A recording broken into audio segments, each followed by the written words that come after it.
Buried deep beneath the surface of classic rock and prog lies a vault of forgotten power. Bands with mind-melting riffs, untamed energy, and albums that should have been legendary. Now, those who are familiar with my channel here know that I'm currently looking at bands suggested by you, the viewer, for me to take a look at, and I'm betting that you've never heard of them. Now, let me know how many you do know in the comments below, and remember, no cheating. First up this time, and born from the classical halls of the Royal College of Music, no less, the band Griffin emerged in the early 70s English music scene with a truly unique blend of medieval instrumentation, folk themes, and progressive rock experimentation. Their sound wasn't just unusual, it was utterly unprecedented. At a time when most prog bands were pushing boundaries with synths and guitars, Griffin were digging back centuries, reviving the sounds of ancient Europe and weaving them into complex rock compositions. Now, the band was founded by multi-instrumentalists Richard Harvey and Brian Gulland, both of whom had deep roots in classical and early music. Now, what set Griffin apart wasn't just their technique, though it was their instrumentation. They famously used crumhorns, bassoons, recorders and harpsichords alongside more familiar rock elements like guitars, drums and analog synthesizers, thus creating a sonic tapestry that could shift from stately court dances to thunderous prog in a matter of moments. Their Renaissance meets rock style earned them critical respect and an unlikely spot as openers for Yes on their 1975 US tour, introducing the American audiences to their distinctly British brand of antiquity-infused art rock. Now, despite being a bit of an oddity among the bombast of other prog giants, they left a memorable impression whenever they played. Richard Harvey says of the band, "We were trying to create something that hadn't existed before, a mix of early music and the modern age. Rock just happened to be the bridge."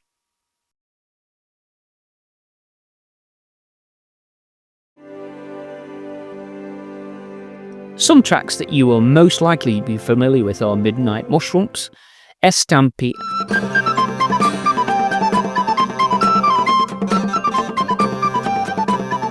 and The Unquiet Grave. And one day was past, the ghost began to speak. Now, the next band I'm looking at is one originally from Poland, and that is Breakout, a group that masterfully blended hard rock, blues, and deeply soulful vocals into a powerful and emotionally charged sound that managed to cut through even from behind the Iron Curtain. Now, in a country where Western music was often censored or marginalised, Breakout stood as a rebellious and resonant voice, speaking to the heart of a generation longing for change. Formed in 1968 by guitarist, songwriter and bandleader Tadeusz Nalepa, along with the powerful dynamic vocalist of Mira Kubasinski, Breakout quickly became one of Eastern Europe's most influential and enduring rock acts. Now, their music fused gritty, electrical blues with raw, emotional storytelling, and Mira's voice, smoky, bold and unrelenting, really set them apart not only in Poland but across the emerging underground scenes of Europe itself.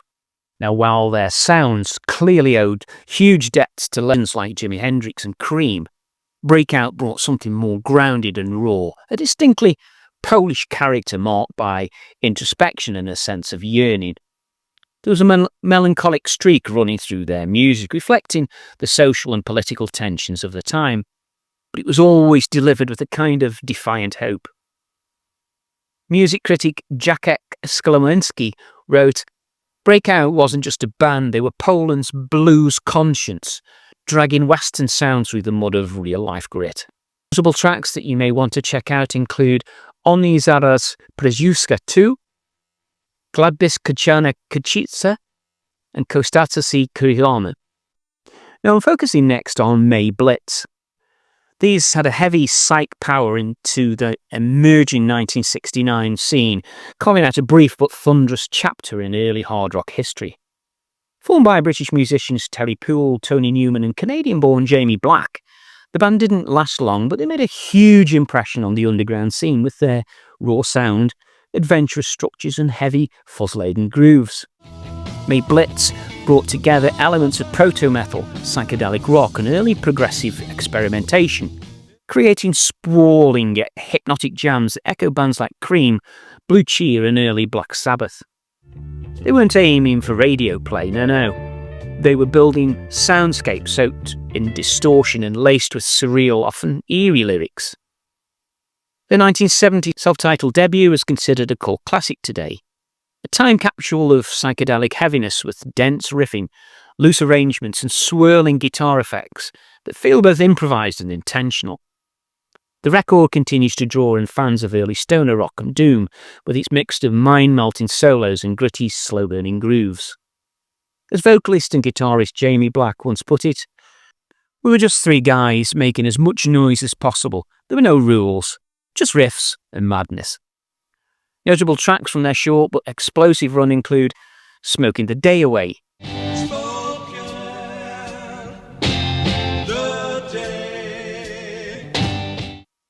"I Don't Know",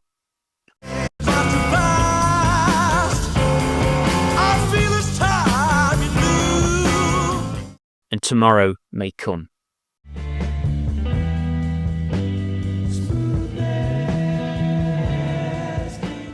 Quatermass are the next band on my list, an often overlooked but truly compelling one-album wonder that emerged from the disbanded psychedelic pop outfit Episode 6. Formed in 1970, this powerhouse trio featured bassist and vocalist John Gustafsson, drummer Mick Underwood and keyboard maestro Peter Robinson. Now, while their time together was brief, they made a lasting impact on the progressive rock underground. Now, what made Quatermass so unique was their refusal to use guitars, such a bold move in a genre built around showy fretwork. Instead, they relied on Gustafsson's thunderous bass, Underwood's aggressive jazz-infused drumming, and Robinson's swirling distorted Hammond organ to deliver a sound that was really melodic and apocalyptic. Heavy but not metallic, technical but still soulful. Their music sits somewhere between King Crimson's moodiness and Deep Purple's firepower. That self-titled 1970 LP has become a cult cornerstone of heavy prog, admired for its bold arrangements and raw energy. One fan in particular, Richie Blackmore of Deep Purple, was so taken by the track Black Sheep of the Family that he covered it with Rainbow, helping to introduce Quatermass to a wider audience long after they'd split. Critic Julian Cope once wrote, "Quatermass delivered deep, apocalyptic prog without needing to plug in a guitar, an organ trio from the edge of time." Now, its central tracks from their one and only album include that named Black Sheep of the Family,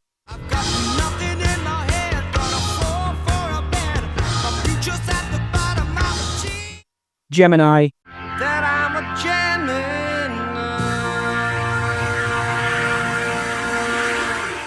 and Good Lord Knows. Good Lord hides when I become a man. Now, Spring were the very definition of a lost gem. One of those bands whose music seemed to vanish almost as soon as it has arrived, yet has quietly grown in reverence among prog rock aficionados. Hailing from Leicester in the heart of the UK, the band released just one self-titled album in 1971 before fading into obscurity. But that single record remains a cult favourite, known for its dreamy atmosphere and its almost orchestral use of the mellotron. And led by vocalist Pat Moran, who would later become a respected producer and engineer, Spring crafted a sound that was deeply melodic, understated and emotionally rich. While many of the contemporaries were pushing for louder, faster, more bombastic arrangements, Spring took the opposite path. Their songs were delicate yet haunting, with a pastoral elegance that really set them apart in the crowded progressive rock scene. Now, what really made their album stand out was the gear. It was recorded at Rockfield Studios using not one but 3 mellotrons. That gave the record its lush, layered sound. Strings, flutes, choirs, all flowing together in sweeping harmonies that felt closer to chamber music than classic rock. It wasn't made to dominate a stadium. It was music really to lose yourself in. As Pat Moran once reflected of the band's ethos, we weren't trying to be loud, we wanted something that flowed like a dream that people would get lost in. Now, if you're curious, some of their most captivating tracks include The Prisoner, Songs I'll never share cross my mind. Golden Fleece, Contracts of my youth electric spire and drag me through. and Grail. Lights go on when days pass by. Stars blow up and Next up, we have FN. These were a Canadian progressive rock trio who emerged in the mid-70s with a sound that was futuristic, synth-heavy and utterly their own. Formed in Toronto, the original lineup consisted of keyboardist and vocalist Cameron Hawkins, percussionist Martin Della, and the enigmatic multi-instrumentalist known as Nash the Slash. Their music was rooted in prog but reached beyond it, blending rock with spacey electronics and theatrical flair. Now, if you're looking for a shorthand, imagine Rush but with more synths and fewer guitar heroics. More satellites than stadiums. Now, what made FM stand out was their bold embrace of synthesizers and the electric violin in place of a lead guitar. Nash the Slash, who famously performed with his face wrapped in bandages and dressed like a sci-fi villain, played both violin and mandolin through layers of effects, creating sounds that were haunting, otherworldly and completely original. Their 1977 album Black Noise became a cult classic in Canada and beyond. Though it never broke into the mainstream, it developed a loyal following for its dystopian themes, eerie sound design and tightly arranged space rock compositions. Now, tracks from the album explored everything from alienation and Cold War paranoia to interstellar travel. These were all wrapped in lush synth textures and driving rhythms. Nash the Slash once said of their mission, I just love that name, "We were space rockers at heart. We played for the satellites, not the stadiums." Essential tracks to check out from FM include Phases on Stun,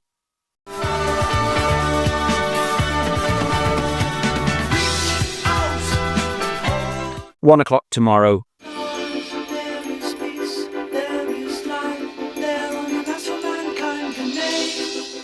and Journey. I know your face. There you lie. Tempest were a short-lived but formidable force in the British jazz rock fusion scene of the early 70s. Formed by legendary drummer John Heiseman following his dissolution of the previous band, Colosseum. Now, with a lineup that included guitar virtuoso Alan Holdsworth and soulful vocalist Paul Williams, Tempest was a showcase for explosive talent and musical risk-taking. The band fused progressive rock with jazz improvisation, built around Heiseman's complex rhythmic frameworks and Holdsworth's fluid, lightning-fast guitar work. This wasn't rock you could sing along to, it was rock that challenged you. Their sound was technical, often aggressive, but still filled with moments of moody introspection and atmospheric depth. Think of early Mahavishnu Orchestra meets King Crimson with a touch of bluesy grit.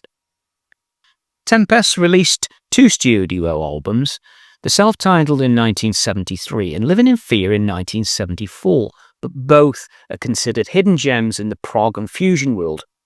They didn't chase chart success, instead they explored the outer edges of rhythm, harmony and form, delivering a sound that was far ahead of its time. Holdsworth's work, in particular with Tempest, helped cement his reputation as one of the most innovative guitarists of his generation. Drummer and band leader John Heiseman once said, "We were explorers. Tempest was about breaking rhythmic boundaries and seeing what was on the other side." Key tracks that showcase their style and musicianship include Gorgon, Oh, baby, she's a snake-head monster. Funeral Empire, The sun will never go down. Up and On. Shanking you, the clouds pile high, those heartache castles in the sky. Now we're closing this lineup with Trace, a bold symphonic Dutch trio that formed in 1974, led by keyboard virtuoso Rick van der Linden after his departure from Exception. Now, where Exception had flirted with classical rock fusion, Trace drove headfirst into it, crafting intricate cinematic compositions that fused the drama of Bach and Beethoven with the power and pulse of Moog's mellotrons and pounding drums. Van der Linden was joined by drummer Pierre van der Linden, no relation, from Focus and later bassist Jaap van Eyck, forming a lineup of top-tier musicians with classical chops and a rock sensibility. Now, their style earned them comparisons to Emerson, Lake and Palmer, not surprisingly, and potentially not without reason. They shared ELP's flair for the dramatic and virtuosic, and unapologetically over the top. Over the course of 3 albums in the mid to late 70s, Trace created music that was part rock symphony, part baroque recital, and part synth-driven science fiction. Now, their compositions could shift from delicate harpsichord runs to really thunderous synth fanfares in a heartbeat, pulling listeners through sonic worlds that were as ornate as they were unpredictable. Music critic Eduardo Rivardia described them as Trace were baroque and bombastic, prog for the concert hall and the space age. Now, if you want to explore their sound, check out these standout tracks from them. Gallard,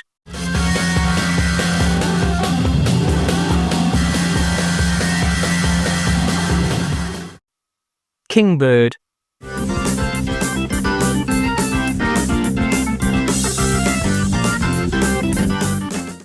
A Memory.